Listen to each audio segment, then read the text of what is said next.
সুপ্রিয় দর্শক, আসসালামু আলাইকুম। আমি Mohammad Anwar, advocate Bangla supreme court. আমি সুপ্রিম কোর্টে নিয়মিত আইন প্র্যাকটিস করি। এখন আমি আপনাদেরকে 8 ধরনের জমি সংক্রান্ত ব্যাপারে, যারা এই ধরনের জমি দখল করে আছেন সেই জমি অবশ্যই ছেড়ে দিতে হবে। এই 24-25 সালের যে একটা বাজেট আছে সেই বাজেটের মধ্যে পাস হবে এবং জুন জুলাইয়ের মধ্যে ছেড়ে দিতে হবে। এই 24 সালের মধ্যে 8 ধরনের জমি আপনাদের যদি কারো থেকে থাকে সেটা অবশ্যই ছেড়ে দিতে হবে। আমি এই বিষয়ে আপনার একটা ধারণা দিব। আমার অ্যাডভোকেট আনোয়ার চ্যানেলটা যারা সাবস্ক্রাইব করেছেন তাদেরকে অসংখ্য ধন্যবাদ। আর যারা এখনও সাবস্ক্রাইব করেন নাই, দয়া করে সবাই সাবস্ক্রাইব করবেন, পাশে থাকা বেল আইকনটা ক্লিক করে অলে ক্লিক করে দিবেন। আর আমার অ্যাডভোকেট আনোয়ার চ্যানেল নামে একটা ফেসবুক পেজ আছে, ওই পেজটা একটা লাইক দিয়ে ফলোয়ার হবেন আর বেশি বেশি করে শেয়ার করবেন যাতে মানুষরা জানতে পারে। এবং মূল আলোচনা আসি। এখন 8 ধরনের জমি যাদের মধ্যে আছে, বিদ্যমান আছে, তারা কিন্তু কোনোভাবেই আর সেই জমিগুলি ধরে রাখতে পারবেন না। বিশেষ সরকারি জমি যেগুলি আপনারা 8 ধরনের জমি করে আছেন, দখল করে আছেন, সেই জমিগুলি কোনোভাবেই আপনারা ধরে রাখতে পারবেন না। সেই 24 সালের মধ্যেই অবশ্যই আপনারা ছেড়ে দিতে হবে। এর মধ্যে 1 নম্বর যেটা সেটা হচ্ছে, যারা হিন্দু, অনেক হিন্দু আছে 1947 সালে আর 1971 সালে যুদ্ধের সময় এরা কিন্তু পালিয়ে গেছে, আর অনেকেই বাংলাদেশ থেকে বিভিন্ন কারণে চলে গেছে। যে হিন্দুদের যে জমিগুলি বাংলাদেশে অনেক প্রভাবশালী লোকরা দখল করে আছে, যেহেতু তারা মালিকানা নেই, বিভিন্নভাবে জমির দলিল সৃষ্টি করে, কৃত্রিম দলিল সৃষ্টি করে তারা মালিকানা বনে গেছেন এবং অনেকে হয়তো বিক্রি করে দিয়েছেন এবং অনেকে বুক দখল করতেছেন, হয়তো অনেক খাত বদল হয়ে গেছে। হিন্দুদের সম্পত্তি যদি কারো হাতে থেকে থাকে, সেটা জাল দলিল হোক বা যে কোনোভাবে যদি থেকে থাকে এবং সেটা যদি প্রমাণ হয়, তাহলে সেই দলিল মূলে অবশ্যই আপনারা থাকতে পারবেন না। যদি প্রমাণ হয় এটা হিন্দুদের সম্পত্তি, তাহলে অবশ্যই সেই সম্পত্তি আপনাদেরকে ফিরে দিতে হবে। সেটা কিন্তু 24 সালের মধ্যেই আপনাদেরকে ফিরে দিতে হবে। কোনোভাবে কিন্তু সেটা হিন্দুদের সম্পত্তি রাখতে পারবেন না। 71 সালে কিন্তু অনেক হিন্দু বাংলাদেশ থেকে পড়ে গেছে ইন্ডিয়াতে, আর কিন্তু বাংলাদেশে আসে নাই। তখন যে সম্পত্তিগুলি পরিত্যক্ত ছিল সেগুলি কিন্তু অনেকে প্রভাবশালী লোকেরা দখল করে ফেলছে। দখল করে পরে কিন্তু যে বিভিন্ন ভূমি অফিস থেকে নকল কাগজ সৃষ্টি করে, দলিল সৃষ্টি করে নিজের নামে করে ফেলছে, অথবা একজনকে দেখাইছে উনি মালিক, তাকে দিয়ে রেজিস্ট্রি করে নিয়ে নিছে, অথবা অন্যজনকে দেখাইছে সেই বিক্রি করছে। বিভিন্নভাবে কিন্তু আপনারা যে কোনো হয়তো মালিক হয়েছেন, যদি প্রমাণ হয় সেই জমি আপনার না। কারণ আপনি নিজেও জানেন, যদি কোনো 2 নম্বরই করলে যদি কোনো জাল দলিল সৃষ্টি করেন, তাহলে নিজের মধ্যে একটা ভয় থাকেই, আপনি নিজে জানেন। এই ধরনের জমি যদি আপনার থেকে থাকে, হিন্দুদের জমি, তাহলে অবশ্যই আপনাকে ছেড়ে দিতে হবে, এতে কোনো সন্দেহ নেই। সেটা কিন্তু এই 24 সালের মধ্যেই। তারপরে যেটা হবে, সেটা সরকারি বিভিন্ন প্রতিষ্ঠান, যেন লালবাগ কেল্লা, তারপরে জাদুঘর আছে, শিশু পার্ক আছে, আর বিভিন্ন প্রতিষ্ঠান আছে যেগুলি সরকারি স্থাপনা। লালবাগ কেল্লা আমরা যেও দেখছি, ছোটো একটা পরিসরে কিন্তু একটা বাউন্ডারি দেওয়া আছে, অনেক জমি তার আশেপাশেও কিন্তু আছে। অনেক প্রভাবশালী লোকেরা, আশেপাশের লোকেরা কিন্তু সেটা লালবাগ কেল্লাকে ঠেলে কিন্তু শুরু করে ফেলছে। আশেপাশের অনেক জমি তারা কিন্তু দখল করে ফেলছে। তো যারা দখল করছে, এটা লালবাগ কেল্লা হতে পারে, জাদুঘর হতে পারে, শিশু পার্ক হতে পারে, আরও বিভিন্ন সরকারি যেগুলো স্থাপনা আছে, যারা আশেপাশে জমি দখল করছেন, সেগুলি বিডিএস জরিপের পরে কিন্তু অবশ্যই আপনাদের ছেড়ে দিতে হবে, সেটা কোনোভাবে রাখতে পারবেন না। তো যারা এই ধরনের সম্পত্তি, সরকারি সম্পত্তি বিভিন্ন স্থাপনার পাশে, লালবাগ কেল্লা, জাদুঘর, শিশু পার্ক সহ আরও যারা যেগুলি চিড়িয়াখানা আশেপাশে যেগুলি আছে, সরকারি স্থাপনা, সরকারি প্রতিষ্ঠান, সেগুলির আশেপাশে যেগুলি আপনারা দখল করে আছেন, সেটা বিডিএস জরিপে কিন্তু অবশ্যই আপনাদেরকে এই 24 সালের মধ্যে বের করে দিতে হবে, এতে কোনোভাবে কিন্তু আপনারা রাখতে পারবেন না। তারপরে শিল্প কারখানার ক্ষেত্রে অনেকেই দেখছি আমরা শিল্প কলকারখানা করছে সরকারি প্রতিষ্ঠানের পরে, তারপরে বিভিন্ন নদীর ফাঁস ঘেঁষেই বিভিন্ন সিমেন্ট ফ্যাক্টরি, বিভিন্ন ফ্যাক্টরি নদীর ফাঁস ঘেঁষেই কিন্তু আপনারা অনেকেই শিল্প কারখানা করছেন, কিন্তু আশেপাশে অনেক জমি, সরকারি জমি আপনারা নিজের মধ্যে ঢুকাই ফেলছেন, আপনারা নিজেরাও জানেন।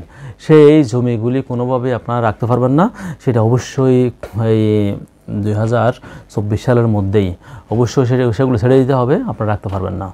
তারপরে হচ্ছে মালিকানাবিহীন জমি। অনেক কিন্তু জমি আছে মালিকানাবিহীন, যেদিকে আমার এলাকায় দেখছি আমি, তারা স্বামী স্ত্রী দুজন ছিল, দুজনে মারা গেছে, কিছু পরিত্যক্ত সম্পত্তি সেগুলি তাদের অনেক দুঃসম্পর্কের আত্মীয় এরা দখল করে আছে, কিন্তু তারা বাস্তব মালিক না, ওয়ারিসত্বের মালিক না। তারপরে অনেকে হয়তো মানে স্বামী আছে, স্বামীর সম্পত্তি স্ত্রী বুক করার পরে মারা গেছে, অথবা তাদের কোনো বাচ্চা কাচ্চা নেই, পরে তারা মারা গেছে, সেই সম্পত্তিগুলি তারা আশেপাশে যারা প্রভাবশালী লোক আছে তারা হয়তো দখল করে বসে আছে, কিন্তু আশেপাশে অনেকেই জানে সেটা কিন্তু ওই ব্যক্তি মালিক না, এবং যে দখলে আছে সে এখন জানে সে এটা মালিক না। ভূমি যারা মালিকবিহীন ভূমির এখন মালিকানা দাবি করতেছেন, সেই সম্পত্তি অবশ্যই ছেড়ে দিতে হবে এই 24 সালের মধ্যে। কোনোভাবেই আপনি মালিকানাবিহীন কোনো সম্পত্তি আপনারা রাখতে পারবেন না। তারপরে হচ্ছে বাংলাদেশের যে একটা আইন আছে, 60 থেকে 65 বিঘার বেশি একটা পরিবারে কোনো জমি রাখতে পারবে না। যদি সেটা আপনার ধরা পড়ে 60 থেকে 65 বিঘার চেয়ে বেশি সম্পত্তি আপনার আছে, তাহলে কোনোভাবে আপনি সেটা ধরে রাখতে পারবেন না। এই যে সেটা অবশ্যই 24 সালের মধ্যে আপনাকে ছেড়ে দিতে হবে। তবে হ্যাঁ, এখানে যদি আপনার ছেলে মেয়ে আরও যারা ওয়ারিশ আছে, ভাই বোন যারা আছে, এরা যদি যৌথ না হয়, যদি আলাদা আলাদা সব কিছু হয়, তাহলে তারা তখন আপনার সমস্যা হবে না। 60 থেকে 65 বিঘা যে একটা মানে লিমিট, সেটা সমস্যা হবে না, কিন্তু সেটা আলাদা আলাদা থাকতে হবে। আপনার ভাই আছে, আপনার যত বাবা থাকলে তাহলে কিন্তু এটা বাকিটা ফেরত দিতে হবে। 60-65 বিঘা চেয়ে বেশি থাকলে ফেরত দিতে হবে। যদি আপনার ভাই আপনার সাথে আলাদা থাকে তাহলে কিন্তু ফেরত দিতে হবে না। আপনার বোন আছে, আপনার যদি যৌথ ফ্যামিলি থাকে তাহলে 60-65 বিঘা হিসাব করে যদি বেশি থাকলে আপনাকে ফেরত দিতে হবে। যদি বোন আপনার আলাদা থাকে তাহলে কিন্তু আর এটা ফেরত দিতে হবে না। এই ধরনের যদি আলাদা হয় তাহলে ফেরত দিতে হবে না। আর যদি যৌথ ফ্যামিলি হয়ে 60 থেকে 65 বিঘা সম্পত্তির পরিমাণ বেশি থাকে, তাহলে যেগুলি বেশি 60 থেকে 65 বিঘার চেয়ে যেগুলি বেশি সেগুলি আপনাকে ছেড়ে দিতে হবে এই 24 সালের মধ্যেই। তারপরে হচ্ছে শিকস্তি পয়স্তি জমি আপনাকে ছেড়ে দিতে হবে। শিকস্তি জিনিসটা কি? শিকস্তি হচ্ছে যদি আপনার কোনো সম্পত্তি আগে হারাই নদী সেটা বেশি নিয়ে গেছে, ভেঙে নিয়ে গেছে নদী আপনাকে, সেটা কিন্তু সম্পত্তিটা ভেঙে নিয়ে গেছে আপনার সম্পত্তি, পরবর্তীতে সেটা আবার ভেসে উঠছে, তাহলে এটা শিকস্তি। এই সম্পত্তিটা আপনি নিজে আর দখল রাখতে পারবেন না। যখনই আপনার সম্পত্তি নদী ভেঙে নিয়ে গেছে তখন কিন্তু আপনার ওখানে মালিকানা শেষ। যখন বেশি উঠছে তখন আপনি কিন্তু ইচ্ছা করলে এটা নিতে পারবেন না।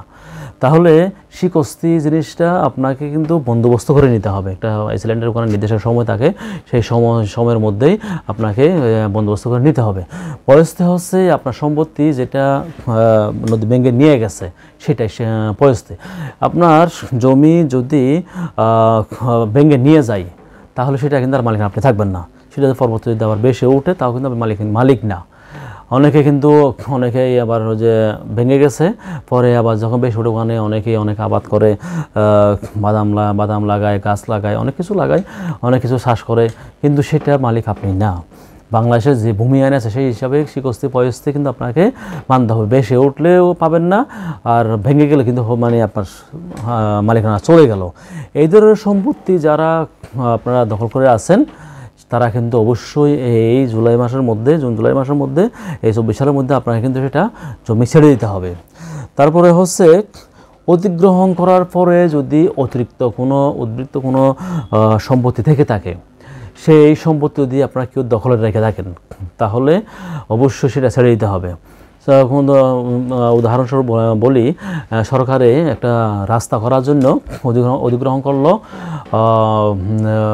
100%, সেখানে ওনার 100% লাগে নাই, গভর্নমেন্টের 100% লাগে নাই, হয়তো 90% লাগলো, আর 10% কিন্তু আপনার থেকে কিনছে সরকার। পরে যেহেতু সরকার লাগতেছে না, আপনি নিজেই তো দখলে আছেন, যখন সরকার লাগবে তখন আপনি ছেড়ে দিবেন, এমন একটা মন মানসিকতা নিয়ে আপনি দখলে আছেন। অধিগ্রহণের সময় যা অধিগ্রহণ করছে তার কিন্তু ওই পরিমাণ লাগে নাই বিদায় আপনি কিন্তু কিছু অংশ, যারা এই ধরনের অতিরিক্ত অংশ আপনার দখল করে আসছেন অধিগ্রহণের সম্পত্তি, সেই সম্পত্তি কিন্তু অবশ্যই আপনাকে ছেড়ে দিতে হবে। এটা কিন্তু এই 24 সালের মধ্যে আপনাকে ছেড়ে দিতে হবে, কোনোভাবে আপনি রেখে দিতে পারবেন না।